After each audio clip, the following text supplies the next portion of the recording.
Chapter 21 of Pride and Prejudice. The discussion of Mr. Collins's offer was now nearly at an end, and Elizabeth had only to suffer from the uncomfortable feelings necessarily attending it, and occasionally from some peevish allusions of her mother. As for the gentleman himself, his feelings were chiefly expressed, not by embarrassment or dejection, or by trying to avoid her, but by stiffness of manner and resentful silence. He scarcely ever spoke to her, and the assiduous attentions which he had been so sensible of himself were transferred for the rest of the day to Miss Lucas, whose civility in listening to him was a seasonable relief to them all, and especially to her friend. The morrow produced no abatement of Mrs. Bennet's ill-humour or ill-health. Mr. Collins was also in the same state of angry pride. Elizabeth had hoped that his resentment might shorten his visit, but his plan did not appear in the least affected by it. He was always to have gone on Saturday, and to Saturday he meant to stay. After breakfast the girls walked to Meryton to inquire if Mr. Wickham were returned, and to lament over his absence from the Netherfield ball. He joined them on their entering the town, and attended them to their aunt's, where his regret and vexation, and the concern of everybody, was well talked over. To Elizabeth, however, he voluntarily acknowledged that the necessity of his absence had been self-imposed. "I found," said he, "as the time drew near, that I had better not meet Mr. Darcy; that to be in the same room, the same party with him for so many hours together, might be more than I could bear, and that scenes might arise unpleasant to more than myself." She highly approved his forbearance, and they had leisure for a full discussion of it, and for all the commendation which they civilly bestowed on each other, as Wickham and another officer walked back with them to Longbourn, and during the walk he particularly attended to her. His accompanying them was a double advantage. She felt all the compliment it offered to herself, and it was most acceptable as an occasion of introducing him to her father and mother. Soon after their return a letter was delivered to Miss Bennet. It came from Netherfield. The envelope contained a sheet of elegant little hot-pressed paper, well covered with a lady's fair flowing hand, and Elizabeth saw her sister's countenance change as she read it, and saw her dwelling intently on some particular passages. Jane recollected herself soon, and putting the letter away, tried to join with her usual cheerfulness in the general conversation. But Elizabeth felt an anxiety on the subject which drew off her attention even from Wickham, and no sooner had he and his companion taken leave than a glance from Jane invited her to follow her upstairs. When they had gained their own room, Jane, taking out the letter, said, "This is from Caroline Bingley.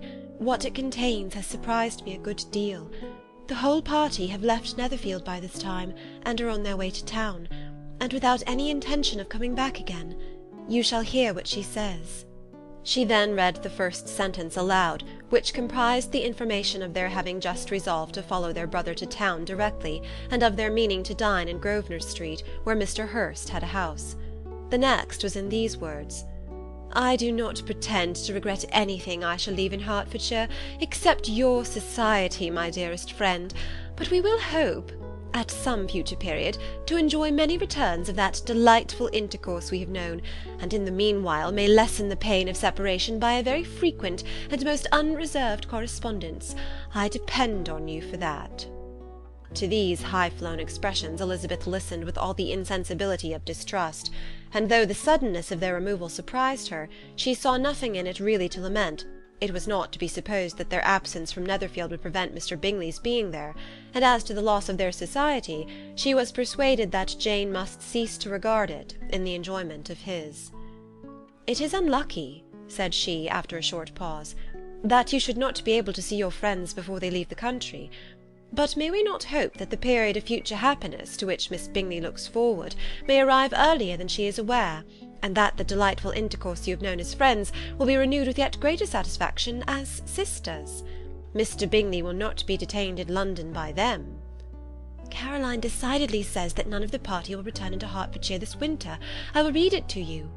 When my brother left us yesterday, he imagined that the business which took him to London might be concluded in 3 or 4 days, but as we are certain it cannot be so, and at the same time convinced that when Charles gets to town he will be in no hurry to leave it again, we have determined on following him thither, that he may not be obliged to spend his vacant hours in a comfortless hotel.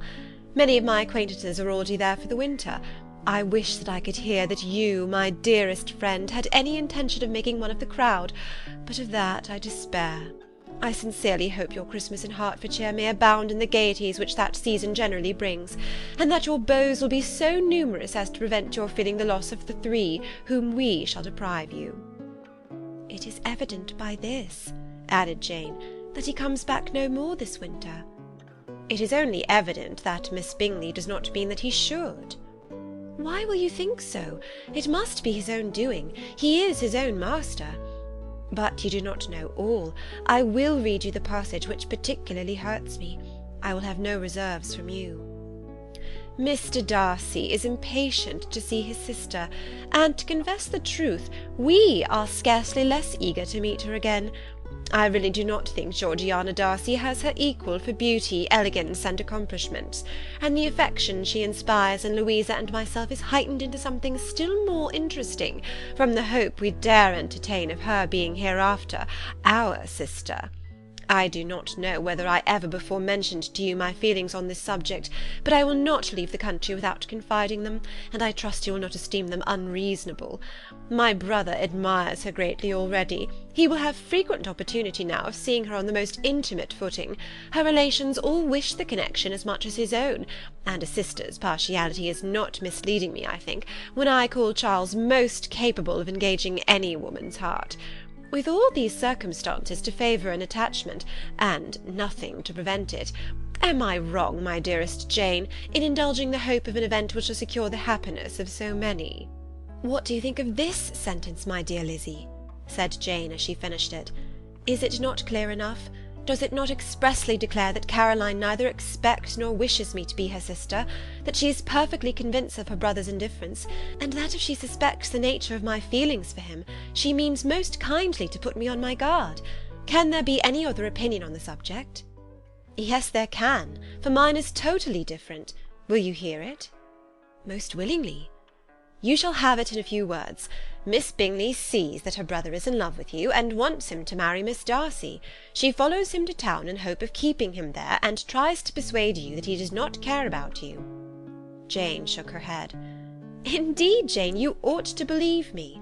No one who has ever seen you together can doubt his affection. Miss Bingley, I am sure, cannot. She is not such a simpleton. Could she have seen half as much love in Mr. Darcy for herself, she would have ordered her wedding clothes.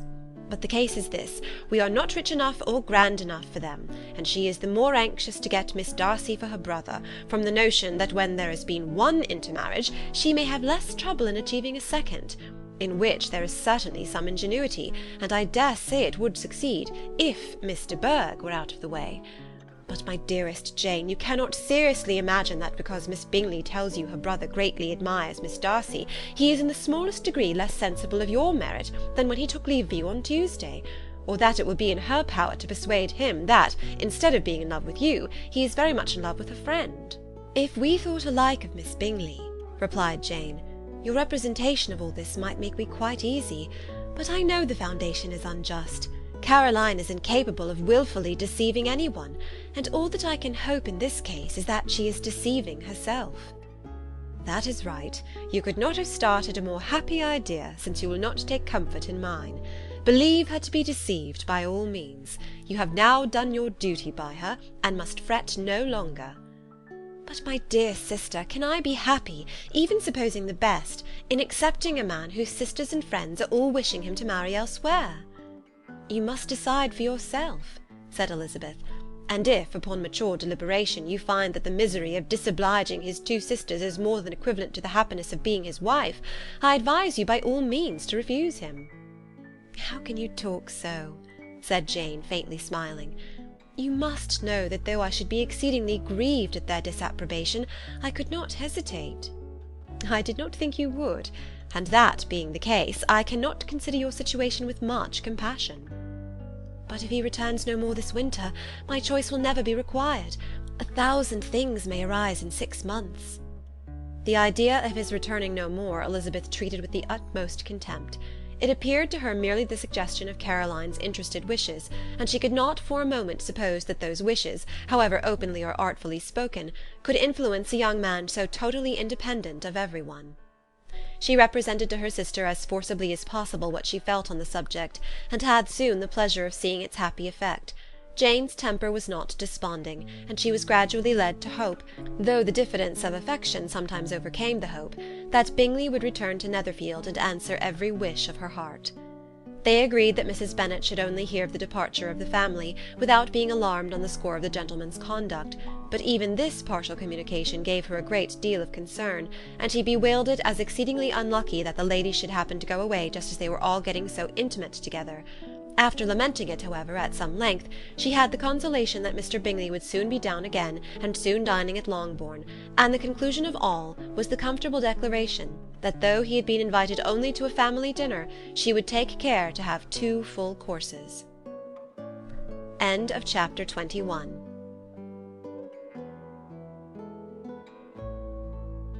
Chapter 22 of Pride and Prejudice. The Bennets were engaged to dine with the Lucases, and again, during the chief of the day, was Miss Lucas so kind as to listen to Mr. Collins. Elizabeth took an opportunity of thanking her. "It keeps him in good humour," said she, "and I am more obliged to you than I can express." Charlotte assured her friend of her satisfaction in being useful, and that it amply repaid her for the little sacrifice of her time. This was very amiable, but Charlotte's kindness extended farther than Elizabeth had any conception of. Its object was nothing else than to secure her from any return of Mr. Collins' addresses by engaging them towards herself. Such was Miss Lucas's scheme, and appearances were so favourable that when they parted at night she would have felt almost secure of success if he had not been to leave Hertfordshire so very soon. But here she did injustice to the fire and independence of his character, for it led him to escape out of Longbourn House the next morning with admirable slyness, and hasten to Lucas Lodge to throw himself at her feet. He was anxious to avoid the notice of his cousins, from a conviction that if they saw him depart they could not fail to conjecture his design, and he was not willing to have the attempt known till its success might be known likewise. For though feeling almost secure, and with reason, for Charlotte had been tolerably encouraging, he was comparatively diffident since the adventure of Wednesday. His reception, however, was of the most flattering kind. Miss Lucas perceived him from an upper window as he walked towards the house, and instantly set out to meet him accidentally in the lane. But little had she dared to hope that so much love and eloquence awaited her there. In as short a time as Mr. Collins' long speeches would allow, everything was settled between them to the satisfaction of both, and as they entered the house, he earnestly entreated her to name the day that was to make him the happiest of men, and though such a solicitation must be waived for the present, the lady felt no inclination to trifle with his happiness. The stupidity with which he was favoured by nature must guard his courtship from any charm that could make a woman wish for its continuance, and Miss Lucas, who accepted him solely from the pure and disinterested desire of an establishment, cared not how soon that establishment were gained. Sir William and Lady Lucas were speedily applied to for their consent, and it was bestowed with a most joyful alacrity. Mr. Collins' present circumstances made it a most eligible match for their daughter, to whom they could give little fortune, and his prospects of future wealth were exceedingly fair. Lady Lucas began directly to calculate, with more interest than the matter had ever excited before, how many years longer Mr. Bennet was likely to live, and Sir William gave it as his decided opinion that whenever Mr. Collins should be in possession of the Longbourn estate, it would be highly expedient that both he and his wife should make their appearance at St. James's. The whole family, in short, were properly overjoyed on the occasion. The younger girls formed hopes of "coming out" a year or 2 sooner than they might otherwise have done, and the boys were relieved from their apprehension of Charlotte's dying an old maid. Charlotte herself was tolerably composed. She had gained her point, and had time to consider of it. Her reflections were in general satisfactory. Mr. Collins, to be sure, was neither sensible nor agreeable. His society was irksome, and his attachment to her must be imaginary. But still he would be her husband. Without thinking highly either of men or matrimony, marriage had always been her object. It was the only provision for well-educated young women of small fortune, and however uncertain of giving happiness, must be their pleasantest preservative from want. This preservative she had now obtained, and at the age of 27, without having ever been handsome, she felt all the good luck of it.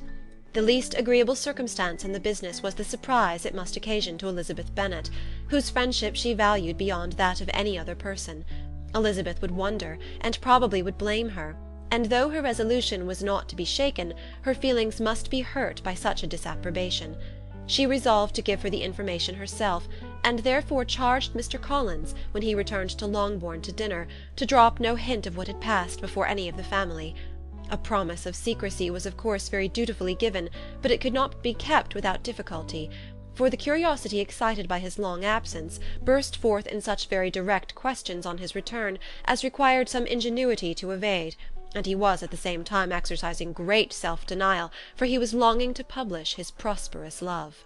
As he was to begin his journey too early on the morrow to see any of the family, the ceremony of leave-taking was performed when the ladies moved for the night, and Mrs. Bennet, with great politeness and cordiality, said how happy they should be to see him at Longbourn again, whenever his engagements might allow him to visit them. "My dear madam," he replied, "this invitation is particularly gratifying, because it is what I have been hoping to receive, and you may be very certain that I shall avail myself of it as soon as possible." They were all astonished, and Mr. Bennet, who could by no means wish for so speedy a return, immediately said, "But is there not danger of Lady Catherine's disapprobation here, my good sir? You had better neglect your relations than run the risk of offending your patroness." "My dear sir," replied Mr. Collins, "I am particularly obliged to you for this friendly caution, and you may depend upon my not taking so material a step without her ladyship's concurrence." "You cannot be too much upon your guard. Risk anything rather than her displeasure, and if you find it likely to be raised by your coming to us again, which I should think exceedingly probable, stay quietly at home, and be satisfied that we shall take no offence." "Believe me, my dear sir, my gratitude is warmly excited by such affectionate attention, and depend upon it, you will speedily receive from me a letter of thanks for this, and for every other mark of your regard during my stay in Hertfordshire. As for my fair cousins, though my absence may not be long enough to render it necessary, I shall now take the liberty of wishing them health and happiness, not excepting my cousin Elizabeth." With proper civilities the ladies then withdrew, all of them equally surprised that he meditated a quick return. Mrs. Bennet wished to understand by it that he thought of paying his addresses to one of her younger girls, and Mary might have been prevailed on to accept him. She rated his abilities much higher than any of the others. There was a solidity in his reflections which often struck her, and though by no means as clever as herself, she thought that if encouraged to read and improve himself by such an example as hers, he might become a very agreeable companion. But on the following morning every hope of this kind was done away. Miss Lucas called soon after breakfast, and in a private conference with Elizabeth related the event of the day before.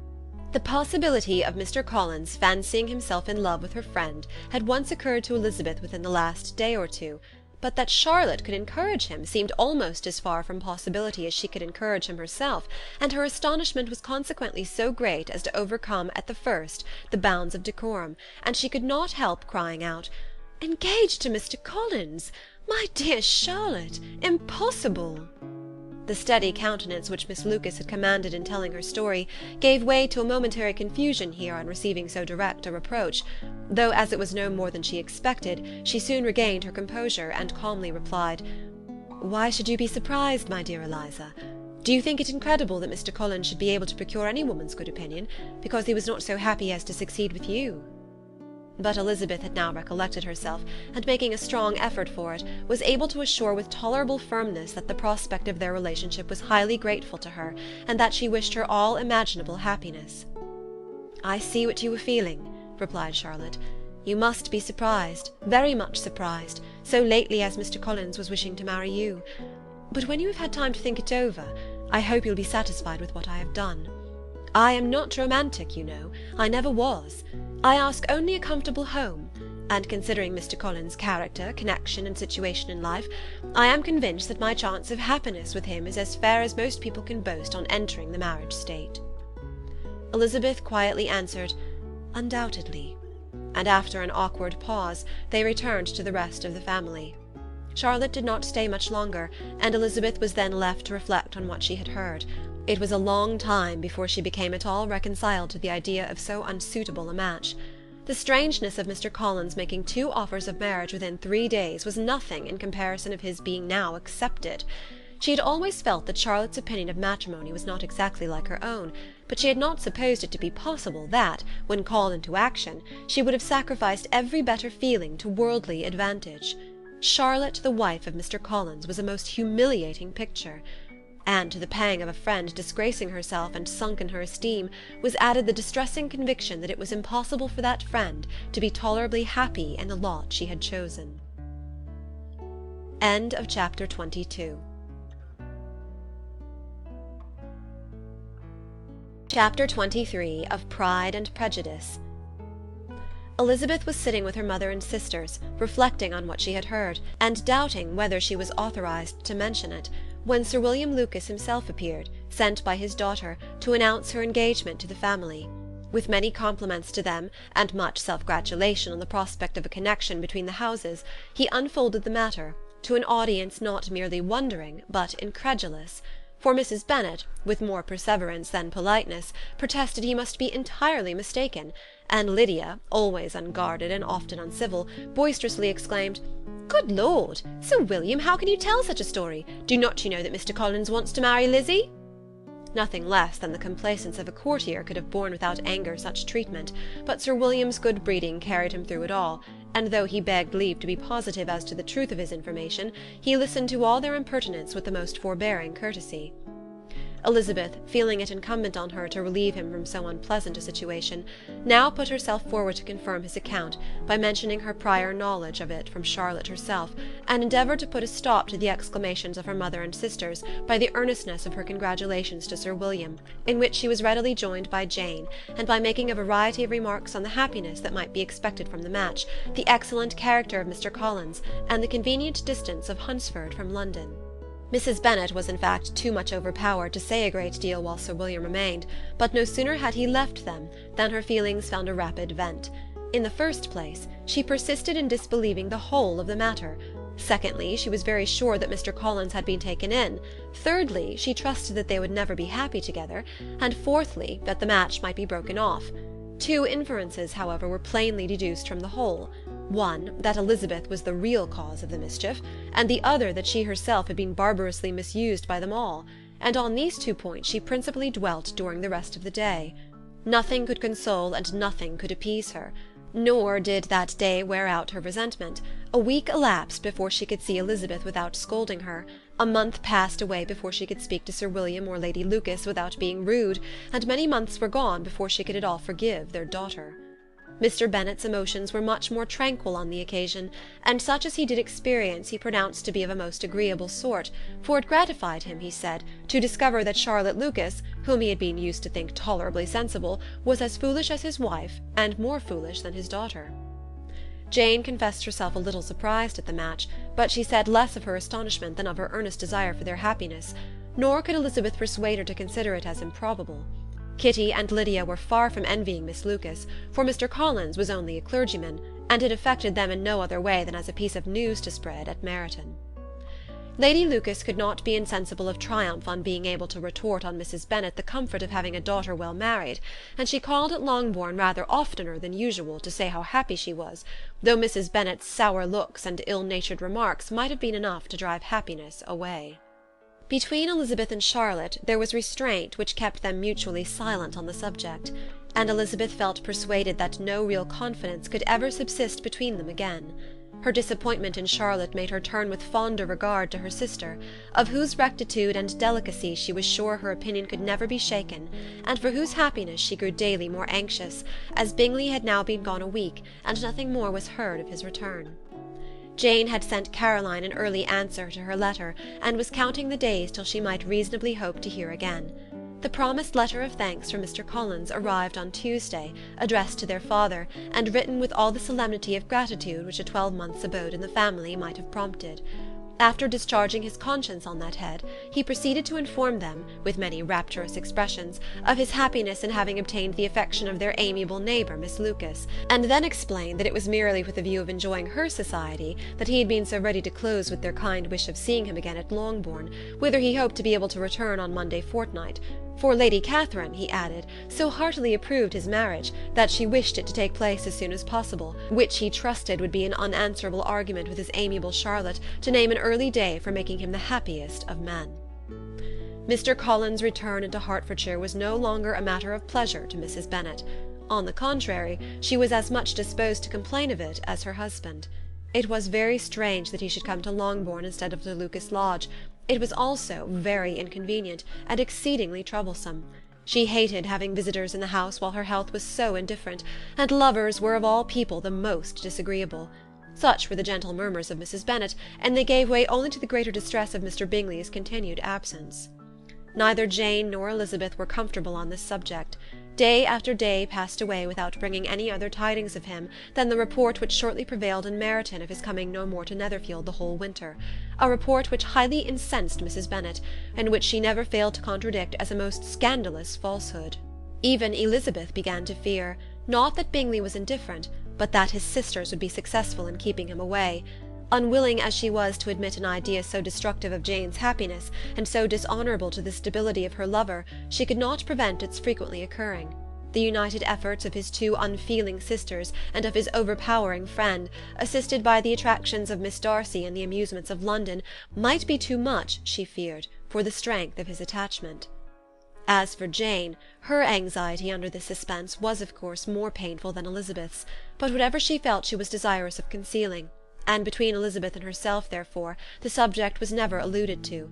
But as no such delicacy restrained her mother, an hour seldom passed in which she did not talk of Bingley, express her impatience for his arrival, or even require Jane to confess that if he did not come back she would think herself very ill-used. It needed all Jane's steady mildness to bear these attacks with tolerable tranquillity. Mr. Collins returned most punctually on Monday fortnight, but his reception at Longbourn was not quite so gracious as it had been on his first introduction. He was too happy, however, to need much attention, and luckily for the others, the business of love-making relieved them from a great deal of his company. The chief of every day was spent by him at Lucas Lodge, and he sometimes returned to Longbourn only in time to make an apology for his absence before the family went to bed. Mrs. Bennet was really in a most pitiable state. The very mention of anything concerning the match threw her into an agony of ill-humour, and wherever she went she was sure of hearing it talked of. The sight of Miss Lucas was odious to her. As her successor in that house, she regarded her with jealous abhorrence. Whenever Charlotte came to see them, she concluded her to be anticipating the hour of possession, and whenever she spoke in a low voice to Mr. Collins, was convinced that they were talking of the Longbourn estate, and resolving to turn herself and her daughters out of the house as soon as Mr. Bennet were dead. She complained bitterly of all this to her husband. "Indeed, Mr. Bennet," said she, "it is very hard to think that Charlotte Lucas should ever be mistress of this house, and that I should be forced to make way for her, and live to see her take her place in it." "My dear, do not give way to such gloomy thoughts. Let us hope for better things. Let us flatter ourselves that I may be the survivor." This was not very consoling to Mrs. Bennet, and therefore, instead of making any answer, she went on as before. "I cannot bear to think that they should have all this estate. If it was not for the entail, I should not mind it." "What should not you mind?" "I should not mind anything at all." "Let us be thankful that you are preserved from a state of such insensibility." "I can never be thankful, Mr. Bennet, for anything about the entail. How any one should have the conscience to entail away an estate from one's own daughters, I cannot understand. And all for the sake of Mr. Collins, too. Why should he have it more than anybody else?" "I leave it to yourself to determine," said Mr. Bennet. End of chapter 23.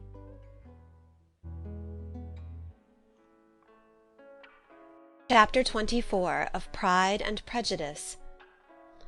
Miss Bingley's letter arrived, and put an end to doubt.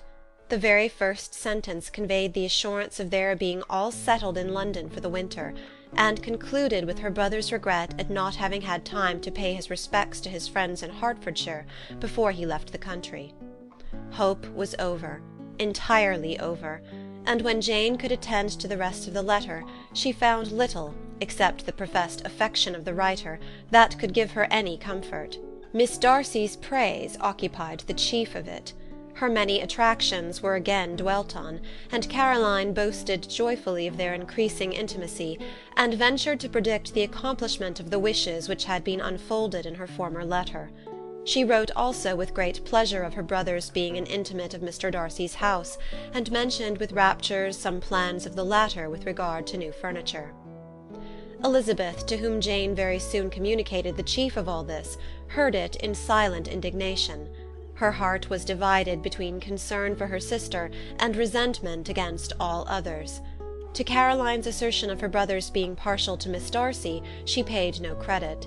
That he was really fond of Jane, she doubted no more than she had ever done, and much as she had always been disposed to like him, she could not think without anger, hardly without contempt, on that easiness of temper, that want of proper resolution, which now made him the slave of his designing friends, and led him to sacrifice of his own happiness to the caprice of their inclination.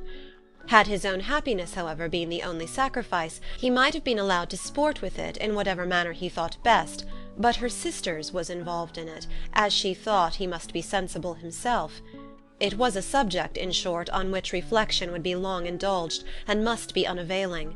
She could think of nothing else, and yet whether Bingley's regard had really died away, or were suppressed by his friend's interference, whether he had been aware of Jane's attachment, or whether it had escaped his observation, whatever were the case, though her opinion of him must be materially affected by the difference, her sister's situation remained the same, her peace equally wounded. A day or two passed before Jane had courage to speak of her feelings to Elizabeth, but at last, on Mrs. Bennet's leaving them together, after a longer irritation than usual about Netherfield and its master, she could not help saying, "Oh, that my dear mother had more command over herself! She can have no idea of the pain she gives me by her continual reflections on him. But I will not repine. It cannot last long. He will be forgot, and we shall be as we were before." Elizabeth looked at her sister with incredulous solicitude, but said nothing. "You doubt me?" cried Jane, slightly colouring. "Indeed you have no reason. He may live in my memory as the most amiable man of my acquaintance, but that is all. I have nothing either to hope or fear, and nothing to reproach him with. Thank God, I have not that pain. A little time, therefore, I shall certainly try to get the better." With a stronger voice she soon added, "I have this comfort immediately, that it has not been more than an error of fancy on my side, and that it has done no harm to any one but myself." "My dear Jane," exclaimed Elizabeth, "you are too good. Your sweetness and disinterestedness are really angelic. I do not know what to say to you. I feel as if I had never done you justice, or loved you as you deserve." Miss Bennet eagerly disclaimed all extraordinary merit, and threw back the praise on her sister's warm affection. "Nay," said Elizabeth, "this is not fair. You wish to think all the world respectable, and are hurt if I speak ill of anybody. I only want to think you perfect, and you set yourself against it. Do not be afraid of my running into any excess, of my encroaching on your privilege of universal goodwill. You need not. There are few people whom I really love, and still fewer of whom I think well. The more I see of the world, the more am I dissatisfied with it, and every day confirms my belief of the inconsistency of all human characters, and of the little dependence that can be placed on the appearance of merit or sense. I have met with 2 instances lately. One I will not mention, the other is Charlotte's marriage. It is unaccountable. In every view it is unaccountable." "My dear Lizzy, do not give way to such feelings as these. They will ruin your happiness. You do not make allowance enough for difference of situation and temper. Consider Mr. Collins' respectability, and Charlotte's steady, prudent character. Remember that she is one of a large family, that, as to fortune, it is a most eligible match, and be ready to believe, for everybody's sake, that she may feel something like regard and esteem for our cousin." "To oblige you, I would try to believe almost anything, but no one else could be benefited by such a belief as this. For were I persuaded that Charlotte had any real regard for him, I should only think worse of her understanding than I now do of her heart. My dear Jane, Mr. Collins is a conceited, pompous, narrow-minded, silly man. You know he is, as well as I do. And you must feel, as well as I do, that the woman who married him cannot have a proper way of thinking. You shall not defend her, though it is Charlotte Lucas. You shall not, for the sake of one individual, change the meaning of principle and integrity, nor endeavour to persuade yourself or me that selfishness is prudence, and insensibility of danger security for happiness." "I must think your language too strong in speaking of both," replied Jane, "and I hope you'll be convinced of it by seeing them happy together. But enough of this. You alluded to something else. You mentioned 2 instances. I cannot misunderstand you, but I entreat you, dear Lizzy, not to pain me by thinking that person to blame, and saying your opinion of him is sunk. We must not be so ready to fancy ourselves intentionally injured. We must not expect a lively young man to be always so guarded and circumspect. It is very often nothing but our own vanity that deceives us. Women fancy admiration means more than it does. And men take care that they should. If it is designedly done, they cannot be justified, but I have no idea of there being so much design in the world as some persons imagine. I am far from attributing any part of Mr. Bingley's conduct to design, said Elizabeth, but without scheming to do wrong, or to make others unhappy, there may be error, and there may be misery. Thoughtlessness, want of attention to other people's feelings, and want of resolution will do the business. And do you impute it to either of those? Yes, to the last. But if I go on, I shall displease you by saying what I think of persons you esteem. Stop me whilst you can. You persist, then, in supposing his sisters influence him? Yes, in conjunction with his friend. I cannot believe it. Why should they try to influence him? They can only wish his happiness, and if he is attached to me, no other woman can secure it. Your first position is false. They may wish many things besides his happiness. They may wish his increase of wealth and consequence. They may wish him to marry a girl who has all the importance of money, great connections, and pride. Beyond a doubt they do wish him to choose Miss Darcy, replied Jane, but this may be from better feelings than you are supposing. They have known her much longer than they have known me. No wonder if they love her better. But whatever may be their own wishes, it is very unlikely that they should have opposed their brothers. What sister would think herself at liberty to do it, unless there was something very objectionable? If they believed him attached to me, they would not try to part us. If he were so, they could not succeed. By supposing such an affection, you make everybody acting unnaturally and wrong, and me most unhappy. Do not distress me by the idea. I am not ashamed of having been mistaken, or at least it is light, it is nothing in comparison of what I should feel in thinking ill of him or his sisters. Let me take it in the best light, in the light in which it may be understood. Elizabeth could not oppose such a wish, and from this time Mr. Bingley's name was scarcely ever mentioned between them. Mrs. Bennet still continued to wonder and repine at his returning no more, and though a day seldom passed in which Elizabeth did not account for it clearly, there was little chance of her ever considering it with less perplexity.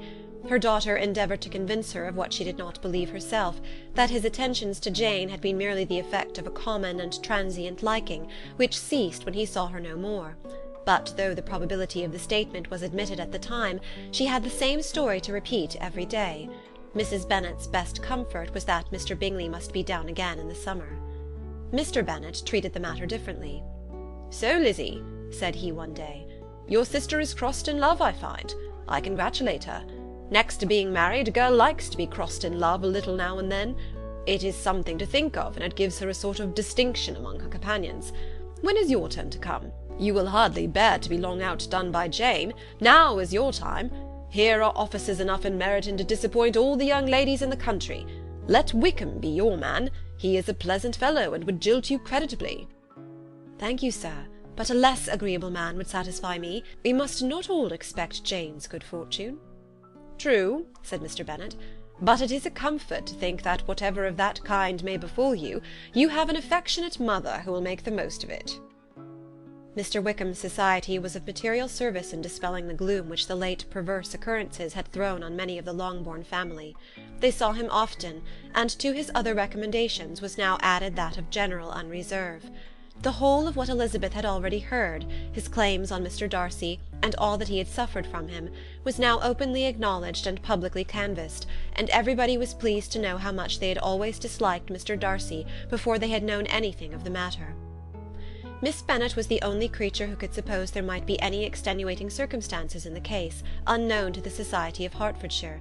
Her mild and steady candour always pleaded for allowances, and urged the possibility of mistakes, but by everybody else Mr. Darcy was condemned as the worst of men. End of chapter 24.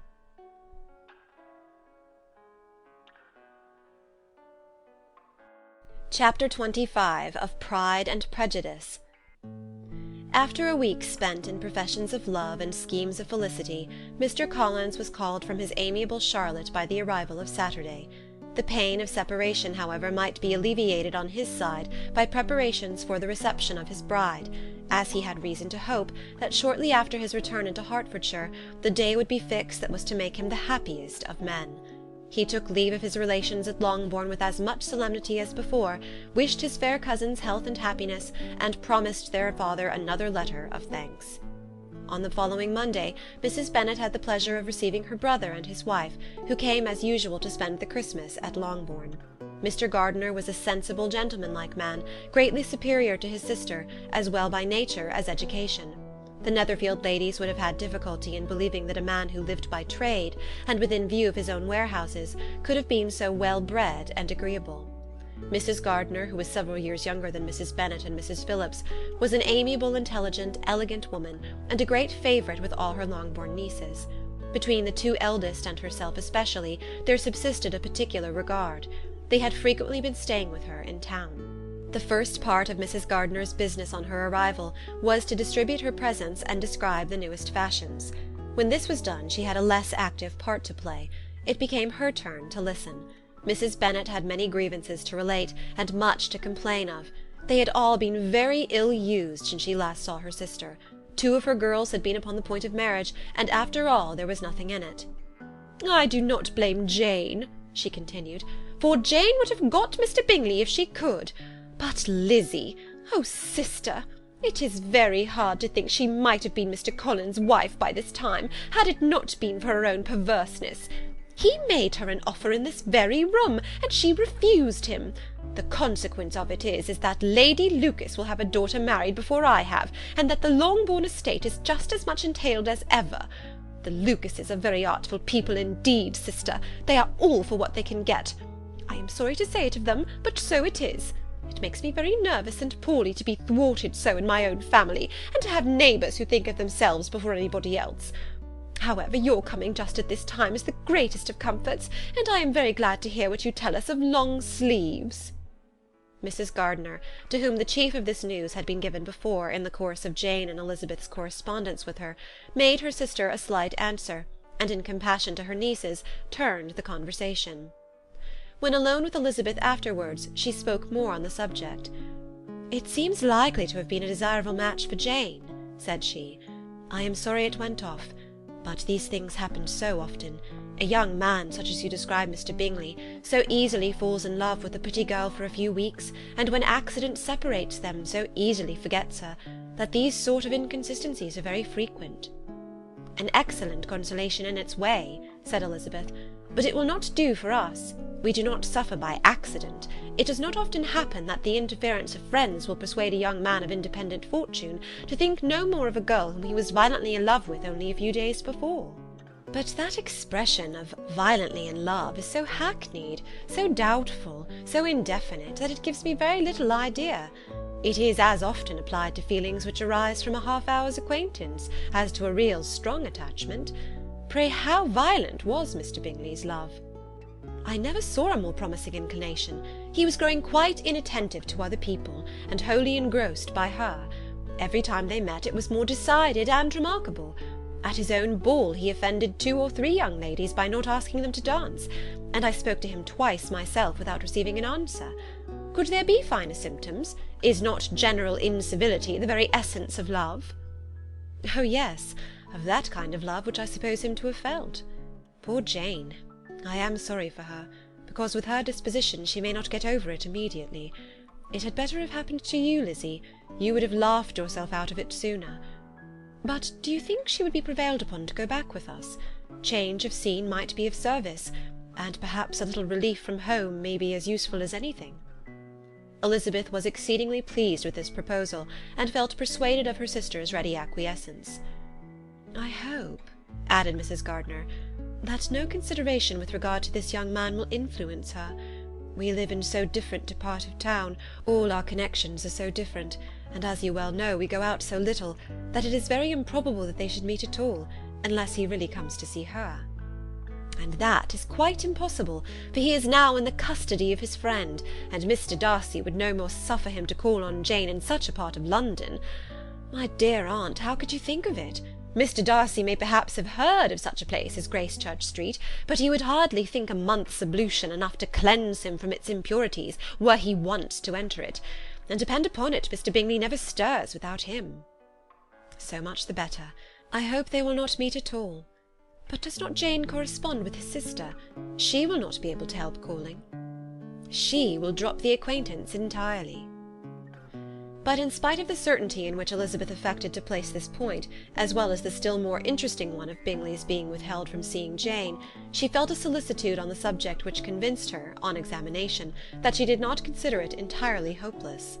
It was possible, and sometimes she thought it probable, that his affection might be reanimated, and the influence of his friends successfully combated by the more natural influence of Jane's attractions. Miss Bennet accepted her aunt's invitation with pleasure, and the Bingleys were no otherwise in her thoughts at the same time than as she hoped by Caroline's not living in the same house with her brother, she might occasionally spend a morning with her, without any danger of seeing him.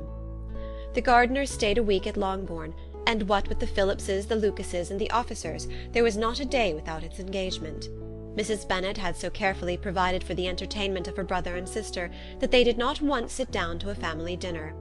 When the engagement was for home, some of the officers always made part of it, of which officers Mr. Wickham was sure to be one, and on these occasions Mrs. Gardiner, rendered suspicious by Elizabeth's warm commendation, narrowly observed them both.